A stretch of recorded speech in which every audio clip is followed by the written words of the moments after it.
অর্ধেক রাত হলে আকাশের দরজা কি হয়? খুলে দেওয়া হয়। যে যা চাই তাকে আল্লাহ তা দিয়ে দেন।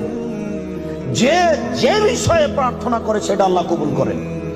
যে যে কোনো বিপদে পড়েছে আল্লাহ তাকে উদ্ধার করেন। তবে যার জেনার সম্পর্ক আছে তার কথা আল্লাহ কবুল করেন না। আমি কি দিয়ে বুঝাই জেনা কত বড় বিপদ? আমি কি দিয়ে বোঝাই আপনাকে জেনা কত বড় বিপদ? যেটা ঘরে ঘরে হচ্ছে, যেখানে সেখানে হচ্ছে, যেটা মানুষের কাছে আজকে পাপের কাজ নয়। শোনো, মুনাফিকি করো না বক্তব্যের সাথে।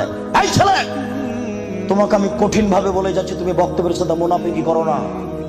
এখান থেকে উঠার আগে মোবাইলে যত মেয়ের নাম্বার আছে তুমি কেটে দিয়ে উঠবা। জিন্দগিতে কোনোদিন কোনো মেয়ের সাথে গল্প করো না। তোমার সাথে এ অংশে আমার জরুরি কথা আছে, তুমি একটু ধৈর্য ধারণ